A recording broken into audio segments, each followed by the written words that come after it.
Hello students, good morning. आप 9वीं कक्षा में पढ़ते हैं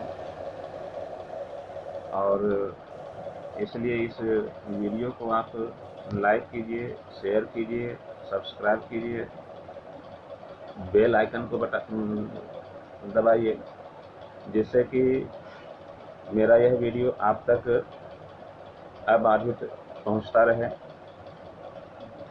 पिछली कक्षा में हम लोगों ने कबीर की साखी को पढ़ना शुरू किया था, जिसमें कि एक साखी को हमने पढ़ा था।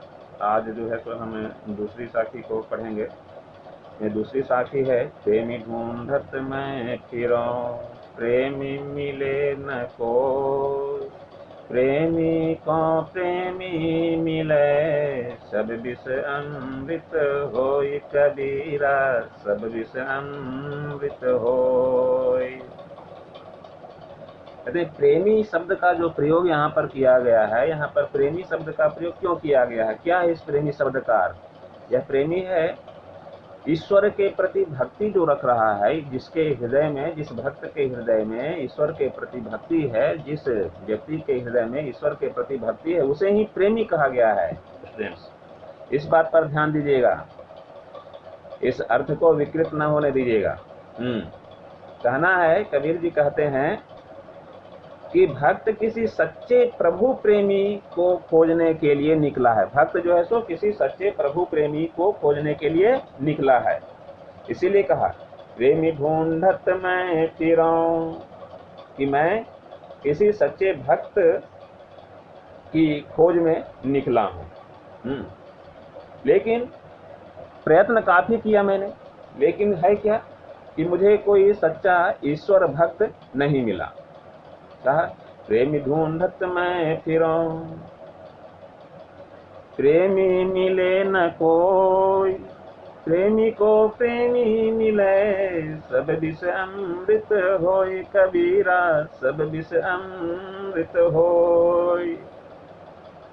अब है क्या कि प्रयत्न तो किया, प्रेमी खोजने का प्रयत्न किया, अर्थात प्रभु प्रेमी, अर्थात जिसके हृदय में ईश्वर के प्रति, प्रभु के प्रति भक्ति हो, इस तरह के व्यक्ति को खोजने का प्रयत्न किया। लेकिन कोई नहीं मिला।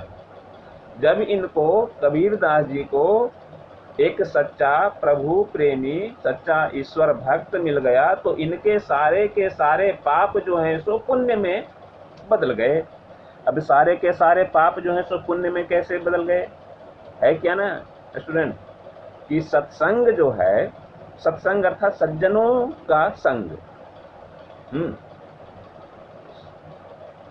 सज्जनों का संग जो है वह व्यक्ति के पाप को नष्ट करने वाला होता है। क्योंकि सज्जन जो है उसके हृदय में किसी प्रकार की वासना या दुर्भावना जो है सो नहीं होती है, और वासना या दुर्भावना से ग्रसित व्यक्ति जब किसी सज्जन के संपर्क में आता है तो उसके हृदय में जो कटुता होती है, जो दुर्भावनाएं होती हैं, भोग विलास की जो इच्छाएं होती हैं, वे इच्छाएं जो हैं सो स्वतः दूर हो जाती हैं। इसीलिए कहा कि क्या कहा, प्रेमी को प्रेमी मिले, अर्थात एक ईश्वर के भक्त को दूसरा कोई ईश्वर का भक्त मिल जाता है तो सब विष अमृत होय, अर्थात विष किसे कहा गया है? यही जो लगातार इच्छाएं पनपते रहती हैं मनुष्य के हृदय में, भोग विलास के साधनों के प्रति जो आकृष्ट होता रहता है मनुष्य, वही जो है सो मनुष्य के लिए विष है, और वह विष जो है सो अमृत के रूप में परिवर्तित हो जाता है। वासनाएं नष्ट हो जाती हैं, दुर्भावनाएं समाप्त हो जाती हैं मनुष्य के हृदय से। इसीलिए कहा कि मन में पवित्रता रूपी अमृत का संचार हो जाता है, मन में पवित्रता रूपी अमृत का संचार हो जाता है। ठीक है, तब है क्या कि सच्चे प्रभु प्रेमी या सच्चे ईश्वर प्रेमी जो है सो व्यक्ति को आसानी से तो मिलते हैं नहीं। दो भक्त जो हैं, दो ईश्वर भक्त, ये आपस में जब बातचीत करते हैं, इनका जब सत्संग होता है, अर्थात इन सज्जनों का, इन संतों का या इन सत्य के साधकों का आपस में जब मिलन हो जाता है, तब जो है सो पाप का नष्ट होना शुरू हो जाता है और पुण्य जो है सो उनके हृदय में उदित होने लगता है।